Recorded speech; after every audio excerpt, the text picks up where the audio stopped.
nag-tourist siya dito, nakakita ng work, parang puro tourist visa. Tapos hinold pa yung passport niya. Pumunta siya sa bahay, nahingi ng tulong. May babayaran daw siya 8,000. So ngayon, sabi ko kay Marisol that time, hindi kailangan magbayad ng 8,000. Punta tayo sa Dubai Court, sa police. Salamat sa tulong niya dahil yun, kahit isang sentimo wala akong binayaran. Yes!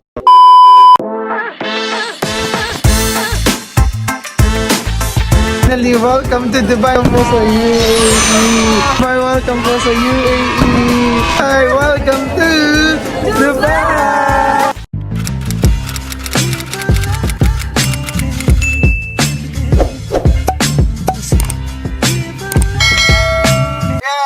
So for today's video, kasama ko si Maricel.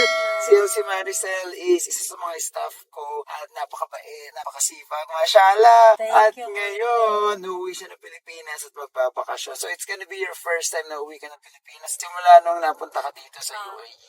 So guys, saan ka ba nanggaling Maricel before? Nanggaling ako dati na Singapore. Nag-cross country ako kuya. Okay. Sino sa'yo papunta cross country? Si Maricel po is not my Isa client. kong kaibigan dati, pero hindi ako nagandahan sa company nila, kaya umalis din ako. Okay. Kasi hindi naman ako magawa ng ID. So, nung nag-work dito si Maricel, yun yung first work mo. Oo, puro visit visa lang siya, 4 times. Kaya nilayas ako yung company ko, hindi ako magawa ng ID. So, ayun yung nangyari. Nag-tourist siya dito, nakakita ng work, parang puro tourist visa.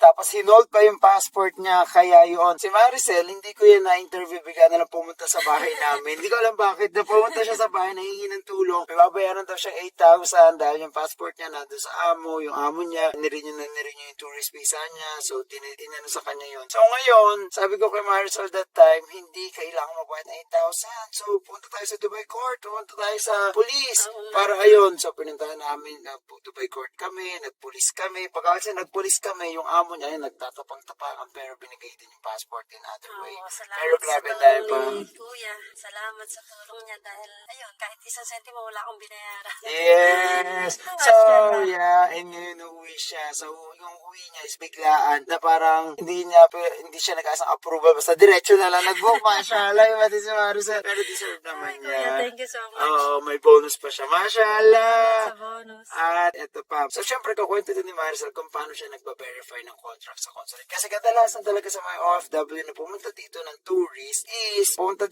at nakakita ng trabaho, uuwi ng Pilipinas. So, bago ka uwi ng Pilipinas, kailangan magpa-verify ka ng contract. Kasi kung hindi ka nagpa-verify ng contract, hindi ka makakabalik dito. Sa Maricel, paano ginawa ang pagpa-verify ng contract? Anong mga documents ang dinala mo doon sa consulate? Kailangan lang na tigdadalawang Copy? copy ng passport, ng ID, Emirates ID, tsaka yung contract na galing sa'yo. Yung contract from Temore. Oo, tsaka yung salary certificate, yun. Yun lang. Yung tigdadalawa lang na yun. Tapos yung WPS ba, hinanap din? Hindi na. Hindi hinanap. Pero ano yung mga questions sa'yo? Bakit may questions or interview pa dun sa consulate? Di ba meron? Oo, tinanong nila, saan ko nakuha yung salary mo? Sabi ko, sa bangko. Sabi ko, tapos may message ba sa'yo sa sa message? Meron ka ako. Tapos, tinignan nila yung message. Tinitingnan talaga nila. So, kung titingnan WPS, doon sa message talaga. Oo, sa message Okay. talaga. Tapos, tinanong ko sino yung pangalan mo. O pangalan ng employer. Sino yung pangalan ng boss mo? Ako naman, nagtataka, bakit tinatanong? Sabi ko, Roel Restrisimo. Sabi ko, tapos sabi niya, anong pangalan ng company mo? Tapos ako magsalita binibigay ko yung kako sa likod ng ID, tingnan mo. Sabi niya, gusto ko sasabihin mo. Sabi ko, Albab Alavia. Yun, ganun lang naman kadali, mabilis lang. Pero marami din na hindi na may verify. Kasi nga, yun nga yung nauso yung mga freelance visa dito. So, iniisip nila na baka-freelance ka. Kaya, check nila kung kilala mo ba yung company mo, ano ba, so ka ba talaga, or what. So, yung mga walang confirmation ng ticket, hindi rin nila bine-verify. Tapos, pagka iba yung nakalagay sa papel mo, tsaka yung iba yung sagot mo, hindi ka rin nila i-verify. Oh. Iimbestigahan ka din nila muna. Pero madali lang. From anong oras ka pumunta sa consulate? 10 to 15 minutes before 7. Tapos Before 7, so 7 o'clock ka pumunta doon, alas no? 7 na ako nakarating Ang doon. gaga, Pero and then- nung natapos ako, mga 3 hours akong natapos kasi pang 60 ako, marami din tao eh. Marami rin tao. Oo, marami So rin guys, tao. magpapaverify ka ng contract, day before ng flight mo daw magpa-verify ka para makakuha ka ng OEC doon sa Pilipinas. So kailangan pa pala magpa-schedule doon. May schedule Hindi ka na, ano daw, walking down dun sa Pampanga, doon na lang. doon ka na lang. Okay. So, yun, sa mga magpapaverify ng contract dyan, so, senior ni Maricel, kung ano nga ba yung, paano yung process na pagkuha din sa consulate. So, pagpunta-punta mo sa consulate, merong number. Ano, pipila ka muna sa labas, tapos pag pinapasok kayo doon, isa-isa, bibigay mo yung air ticket mo, tsaka yung ID, ayun, tsaka ka bibigyan ng number. Okay. So, dun sa mga hindi na-verify, kinausap mo ba sila? Oo. Ano Tinanong ko, sabi ko, bakit hindi ka na-verify? Sabi niya, kasi iba yung nakalagay dito sa papel ko, tapos iba yung sinagot niya. Ayun. Yun talaga. So, para kasing nanloloko din siya na bakit magkaiba naman talaga. Pero, si Maricel po kasi, ang sweldo niya is ganun. And then, may free accommodation. And then, may free transportation kasi si Maricel. Tinanong din yun? Oo, tinanong din yung pre-accommodation ba, pre-transportation. Sabi ko, oo. So, talagang lahat tinanong yun. Oo, lahat tinatanong. Grabe. Pero, pag legit naman kasi talaga. Oo, pag legit naman, hindi ka naman dapat patakot. Saka hindi ka naman kakabahan kasi totoo naman talaga yung Ito is para dun sa mga magpapaverify nga ng contract. Katuwi na 2 Pilipinas. days or 1 day before bago ko mag-ano. Hindi pwede 2 days before. Kasi Hindi, kailangan. meron to. Inaano din nila. Naano din. Kaya lang, pag hindi, pag kumpleto na papel. Pero pagka hindi, umuwi din sila. Kasi yung iba, meron palang hindi confirm yung ticket. Umuwi sila. Siguro yung iba, dami ticket lang Yung- kasi yung ginagawa. Kasi nga, gusto lang nila magpa-verify just in case na uuwi sila. Pero nasa search naman yan kung talagang naka-booking ka. Yung aeroplano, sa search nila. Okay. So, masaya ka naman na uuwi ka ngayon. Masayang malungkot. Okay Bakit? lang Bakit din. masayang malungkot? Biglang din may namatay na... Hindi mo na-expect na Hindi may ko namatay? ina-expect kasi nakabuking na akong matagal na. Tapos matagal na. nagkataon lang na ganito. Hala, ganun Sino ang talaga namatay? buhay. Pinsang.